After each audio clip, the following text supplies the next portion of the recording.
Om Shanti. Good morning. साकार मुरली 9 जून 2021। बाबा का मीठा मीठा पत्र हम मीठे मीठे बच्चों के मीठे मंथन के लिए।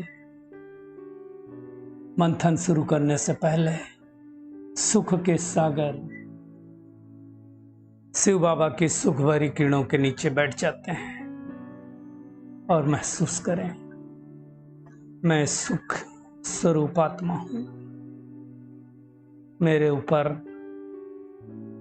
बाबा की सुख बरसात हो रही है और मेरी समस्त कर्मेंद्रियां शीतल होती जा रही हैं।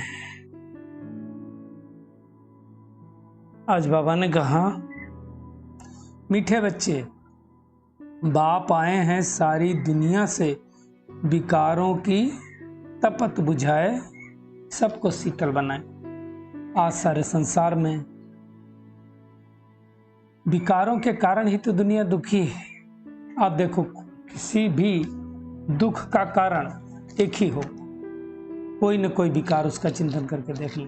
चाहे काम हो, चाहे क्रोध हो, चाहे लोभ हो, चाहे मोह हो, चाहे अहंकार हो, या उनके बाल बच्चे हों, ईर्ष्या, द्वेष, नफरत, आलस, अलबेलापन, कुछ भी हो सकता है, लेकिन दुख का कारण यही है। तो बाबा कहते हैं ज्ञान बरसात शीतल बना देती। कौन सा ज्ञान? किताबों वाले ज्ञान की बात नहीं, वो तो बहुत है हमारे पास। परमात्मा ने जो ज्ञान दिया, उस ज्ञान को जो हमने अपने अंदर धारण किया, उसकी बात हो रही है। Knowledge is power. तो नॉलेज को धारण करेंगे तो पावर मिलेगी। आज का प्रश्न है, कौन सी तपत सारी दुनिया को जला रही है? बाबा कहते हैं, काम विकार की तपत इस सारी दुनिया को जला रही है। सब काम अग्नि में जलकर काले हो गए। आज अगर हम देखें साक्षी होकर के, तो दुनिया में सबसे ज्यादा मूल दुख का कारण यही है। अबलाओं पे अत्याचार, दुनिया में जो भी हो रहा है, इसे विकार की वजह से तो हो रहा है। बाप ज्ञान वर्षा से उन्हें शीतल बना रहे हैं। जैसे एग्जाम्पल दिया बाबा ने, बरसात पड़ने से धरती क्या होती? शीतल हो जाती है। वैसे इस ज्ञान वर्षा से 21 जन्मों के लिए बाबा कहते, तुम शीतल बन जाते हो। किसी भी प्रकार की तपत नहीं रहती है। तत्व भी, प्रकृति के 5 तत्व भी सत्व प्रधान हो जाते हैं, वो भी कोई तपते नहीं। सत्युगी दुनिया में सदाबहारी मौसम होता है। वहां कोई ऐसा नहीं, आज बहुत गर्म हो गई, सूरज बहुत तप रहा है, आज बहुत सर्दी हो गई, आज तेज हवाएं चल रही, नहीं। एक बहारी मौसम रहता है। तो ज्ञान सूर्य की किरणों के नीचे हम जब रोज रोज बैठते हैं, तो हमारी कर्मेंद्रियां शीतल बनती हैं, तपत समाप्त होती है ना। योगी वही जिसके अंग अंग शीतल हों। कैसे होंगे शीतल? परमात्मा किरणों के नीचे बैठने से। बाबा पूछते हैं, बच्चे किसकी याद में बैठे हो? तो जरूर कहेंगे रूहानी बाप की। मतलब आत्मा समझ के परमात्मा को याद में करना है ना। परमात्मा हमको आए ही हैं शीतल बनाने के लिए। पूरा भारत देश विकारों की अग्नि में जल मर गया। अब परमात्मा आकर के इसकी तपत को शांत करते हैं और फिर से एक कलयुगी दुनिया सतयुगी सृष्टि बन जाती है। जैसे बारिश पड़ने से धरती हरी भरी हो जाती है, वैसे ही ये दुनिया हरी भरी हो जाएगी, है ना। एक ही बार 5000 साल में परमात्मा आकर के शीतल बनाते हैं। आधा कल्प बाबा कहते, तुम उत्कंठा में रहते हैं। उत्कंठा मतलब बार बार बाबा का आह्वान करते आए कि आओ आओ आओ। अब बाबा आ गया शीतल बनाने के लिए, है ना। इस ज्ञान वर्षा से सारी सृष्टि शीतल हो जाएगी और हम बच्चे, बाबा कहते हैं, स्वर्ग के मालिक बन जाते हो। दुनिया में तो मरते हैं तो क्या कहते हैं? स्वर्गवासी हुआ। कोई होता है क्या स्वर्गवासी? स्वर्ग में वासी होना मतलब स्वर्ग में निवास करना, तो निवास करते नहीं। बाबा कहते, तुम जानते हो अब स्वर्ग की स्थापना हो रही है, जो पूरी होने वाली है ना। बाबा करके स्थापना करता है ना, वहां तो कोई दिक्कत ही नहीं होता। बाबा कहते तुम फिर सारे विश्व के मालिक बन जाते हो। अभी गुलाम है ना। हर एक आत्मा इस समय अपनी कर्मेंद्रियों की गुलाम है। 2.5 इंच की जुबान, 6 फीट के शरीर में रहते हुए उस जुबान के हम गुलाम, जो चाहते हैं वो बोल देते हैं, है ना। कोई कंट्रोल नहीं हमारा। कहेंगे हाथ उठाना नहीं चाहते तो उठ गया, सिगरेट छोड़ना चाहते हैं छोड़ नहीं पाते, अल्कोहल छोड़ना चाहते हैं छोड़ नहीं पाते। क्यों? क्योंकि गुलाम हो गए। तो परमात्मा की किरणों के नीचे जब हम बैठते हैं रोज रोज, तो ये सारी गुलामी पर ना छूट जाती। बाबा कहते हैं मैं तुमको गुलाम से मुक्त कराने आया हूँ, मैं तुम्हारी सेवा में खुद गुलाम बन करके आया हूँ। ऐसा निरहंकारी परमात्मा कहाँ मिलेगा? और आता भी कैसे है? पतित देश में, पतित दुनिया में, पतित शरीर में, जब एक भी पावन नहीं होता है। सतयुग को पावन दुनिया, कलयुग को संपूर्ण पतित दुनिया कहा जाता है ना। बाबा कहते हैं जो सतयुग त्रेता में आने वाले होंगे वही इस समय ब्राह्मण बनेंगे, सब ब्राह्मण नहीं बन सकते। वो भी नंबरवार पुरुषार्थ अनुसार, है ना। बाबा कहते हैं कि मैं ब्रह्मातन से आकर के ब्राह्मण धर्म स्थापन करता हूं।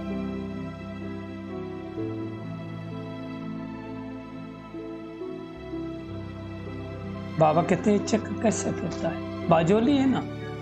सतयुग में हम सतो प्रधान होते हैं, फिर सतो, फिर रजो, फिर तमो प्रधान, फिर परमात्मा आते हैं, फिर से हमको सतो प्रधान बनाते हैं।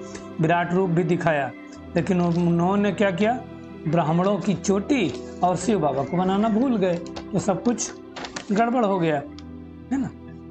वो लोगों ने क्या बनाया? देवता, क्षत्रिय, वैश्य, शूद्र, और फिर शूद्र से सीधा देवता बना दिया। ब्राह्मण कहाँ गए?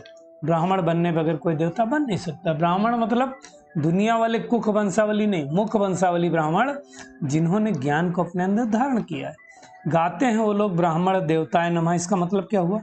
जो ब्राह्मण बनते हैं वही देवता बनते हैं। सिंपल, ब्राह्मण देवताय नमः, ब्राह्मण बनने वाले देवता, है ना। प्रजापिता का नाम कितना बाला है, परंतु प्रजापिता ब्रह्मा की औलाद ही तो ब्राह्मण होंगे। उनकी औलाद का कोई नाम नहीं है दुनिया में, क्योंकि सारी सृष्टि इस समय जो जो आत्मा उनके मुख कमल द्वारा इस ज्ञान को सुनती है, ब्राह्मण बनती, वो बच्चे उनके। तो भगवान आकर के हमको पतित से पावन बना रहे हैं। इनकम कितनी बड़ी इस पढ़ाई की देखो। आधा कल्प के लिए हमारी तकदीर संवर जाती है, वहां कोई दुख नहीं होता, कोई शांति नहीं होती। तो अपनी चेकिंग करनी, मैं आत्मा क्या सच्चे मन से इतनी तकदीर बना रही? कितनी महिमा है उस परमात्मा की। एक ओंकार, निराकार, निरहंकार, ये सब उसकी महिमा में गाया जाता है, जानता कोई नहीं है। इतनी बड़ी अथॉरिटी परमात्मा होने के बाद कोई अहंकार नहीं है, कहता मैं तुम्हारी सेवा में आया हूँ। यहाँ छोटा मर्तबा किसी को मिल जाता है तो कहेगा मैं IAS हूँ, IPS हूँ, कितना अहंकार रहता है। तो मुख्य बात है बाबा के साथ योग लगाना है, आत्माभिमानी बनना है और बाबा को याद करना है। जितना याद करेंगे उतना बुद्धि योग माया के साथ टूटता जाएगा, बाप के साथ लगता जाएगा। अगर बाप के साथ योग टूटा तो माया का गोला लग जाएगा, मुरझा जाएंगे, खुशी का पारा चढ़ेगा नहीं। इसलिए क्या करना है कि हम तो नई दुनिया में जा रहे हैं, उस सतयुगी दुनिया में जाने वाले हैं, तो उसकी खुशी में रहना है। लक्ष्मी नारायण बने कैसे बने? जरूर पास्ट में कोई कर्म किया होगा। तो इस ऐसे कर्म करना इस जन्म में परमात्मा हमको सिखलाते हैं कि हम 21 जन्मों के लिए राज करेंगे, स्वर्ग में विराजमान होंगे। ये सच बात है, कोई कल्पना की बात नहीं है। करके देखो, है ना। 63 जन्म तो दुख भोगे, अब 21 जन्म तो सुख भोगे। बाबा कहते हैं अभी तुम्हारा इस कल्प का ये अंतिम जन्म है ना। फिर हम जाएंगे यहाँ से बाबा के साथ मुक्ति धाम में, वहां बैठ थोड़ी जाएंगे, फिर से सतयुगी दुनिया में आएंगे पाठ बजाने के लिए, और तब तक इस सृष्टि की साफ सफाई हो जाएगी, है ना। मुक्ति धाम में तो आत्माएं कैसी रहती? मच्छरों सदृश रहती।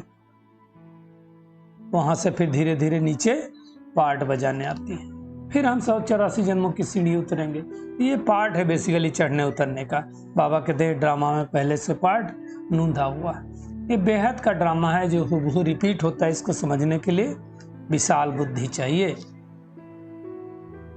बाप ही आकर के हमको दुख से लिबरेट करके सुख की दुनिया में गाइड बन करके ले जाते हैं। तो जाने के लिए कहाँ ले जाएंगे? पहले इन कॉर्पोरियल वर्ल्ड में ले जाएंगे और फिर कॉर्पोरियल वर्ल्ड में हम पार्ट बजाने आएंगे। बातें समझना है। ये सृष्टि पर दुनिया वाले फिर देवी देवताओं की पूजा करते हैं। फिर क्या करते हैं? जो रोशनी है, सूर्य, चांद, तारे, इनकी भी पूजा करते हैं। बाबा कहते हैं तो मांडवे की रोशनी है, ये कोई देवता नहीं है। हाँ, देते हैं इसलिए सब देवता कहते हैं। सेवा करते हैं ना, जो सेवा करता है उनको तो कहेंगे, जैसे कोई किसी को आकर के एकदम से कुछ चाहिए हो और उसको दे दे तो क्या कहेंगे? तो देवता है भाई, है ना। तो बाबा कहते हैं मैं फिर से तुम बच्चों को देवी देवता पद प्राप्त कराने आया। तरस आता है परमात्मा को, इतने दुखी हो गए बच्चे, तो उनको फिर से उतरती कला से चढ़ती कला में लेकर के आते हैं। उतरती कला तो होनी है। हर चीज तमो प्रधान से सतो प्रधान, सतो प्रधान से तमो प्रधान होती है, फिर तमो प्रधान से सतो प्रधान बनाने के लिए परमात्मा को आना पड़ता है। लॉ ऑफ एंट्रोपी हम सब ने पढ़ा ना। ये शरीर भी तमो प्रधान, सतयुग में आत्मा और शरीर दोनों सतो प्रधान थे। अब आत्मा को ज्ञान मिला तो स्मृति आई कि हमने ही 84 जन्म लिया है। तो बाबा कहते हैं मैं तुम्हारे लिए सौगात लाया हूँ। कौन सी सौगात? वैकुंठ की सौगात लेकर के आया है। हम स्वर्गवासी थे, हम नरकवासी बन पड़े, है ना। पावन उनको कहा जाता है जो विकारों में नहीं जाते। सतयुग है ही संपूर्ण निर्विकारी दुनिया। वैसी निर्विकारी दुनिया में जाने के लायक परमात्मा हमको बनाने आए, है ना। जो संपूर्ण निर्विकारी बने हैं वही देवपद को प्राप्त करेंगे। बाबा कहते हैं अक्षर भी देखो कितने अच्छे। मन मना भव, यानी मन ही मन बाबा को याद करो तो तमो प्रधान से सतो प्रधान बन जाएंगे। बाबा कहते हैं मैं सर्वशक्तिमान हूँ। तुम याद करोगे, याद की अग्नि से तुम्हारे पाप दग्ध होंगे और तुम मास्टर सर्वशक्तिमान बन जाओगे, पावन बन जाओगे। तो आज सारा दिन क्या करना है? एक तो खुद की कर्मेंद्रियों को बाबा की किरणों के नीचे बैठ करके शांत करना है। हर घंटे में एक बार महसूस करना है बाबा की पवित्र किरणें हमारे ऊपर पड़ रही हैं और मैं शीतल बनता जा रहा हूँ। इस रूहानी पढ़ाई के नशे में रहना है। कौन हमको पढ़ा रहा है? बाबा के समान निरहंकारी बनना है। किसी भी पद पोजीशन का कोई अहंकार नहीं रखना है। ज्ञान रत्नों से अपनी झोली भरना है। संपूर्ण निर्विकारी बन करके देवता पद पाना है। मुरझाइश कभी नहीं होनी चाहिए। बाबा का खूबसूरत वरदान, सर्व आत्माओं के पतित संकल्प और वृत्तियों को भस्म करने वाले मास्टर ज्ञान सूर्य भव। बाबा कहते हैं जैसे सूर्य अपनी किरणों से किचड़ा, गंदगी के कीटाणु भस्म कर देता है, ऐसे जब आप मास्टर ज्ञान सूर्य बनकर कोई भी पतित आत्मा को देखेंगे उनका पतित संकल्प, पतित वृत्ति और दृष्टि भस्म हो जाएगी। पतित पावनी आत्मा पर पतित संकल्प वार नहीं कर सकता। पतित आत्माएं पतित पावनियों पर बलिहार जाएंगी। तो अब क्या करना है? हमको लाइट हाउस माइट हाउस बन करके मास्टर ज्ञान सूर्य स्थिति में स्थित रहना है। जैसे आप देखो 20 दिन 25 दिन तक सूरज न निकले, बारिश हो जाए रिमझिम वाली, फिर क्या होता? फंगस हो जाने क्या क्या लग जाता है, और जैसे सूरज के नीचे डालते हैं सब कीटाणु नष्ट हो जाते हैं। ऐसे हमको ज्ञान सूर्य परमात्मा के सम्मुख बैठ करके अपनी विकर्मों को नष्ट करना है और फिर सृष्टि पर वो किरणें फैला करके वहां से भी कचड़े को नष्ट करना है। स्लोगन है अपने धारणा स्वरूप से योगी जीवन का प्रभाव डालना। ये बहुत बड़ी सेवा है। जो कुछ करना है हमको धारण करके करना है। जब हम धारण करेंगे तो दूसरे पर प्रभाव पड़ेगा। चलिए परमात्मा किरणों के नीचे बैठ जाते हैं और महसूस करें ज्ञान सूर्य शिव बाबा की संतान। मैं ज्ञान मास्टर ज्ञान सूर्य आत्मा हूँ। परमात्मा किरणों के नीचे बैठी हूँ और स्वयं की कर्मेंद्रियों को शीतल बना रही हूँ। मेरी झोली ज्ञान रत्नों से भर गई है। मुझे अब सबकी झोली भरनी है। संपूर्ण निर्विकारी बन देवता पद पाना है। मास्टर ज्ञान सूर्य बन करके इस सारी दुनिया से विकारों रूपी गंदगी रूपी कीटाणुओं को भस्म करना है। अपने धारणा स्वरूप योगी जीवन के द्वारा हर आत्मा के ऊपर प्रभाव डालना है। सबकी कर्मेंद्रियों को शीतल करके उनकी तपत को बुझाना है, क्योंकि मैं मास्टर शीतलाधारी हूं। तो आज सारा दिन इसी रूहानी नशे में रहेंगे कि मैं मास्टर ज्ञान सूर्य हूं। शुक्रिया मीठे प्यारे बाप दादा, शुक्रिया आप सभी का इस मीठी मंथन के लिए। ओम शांति।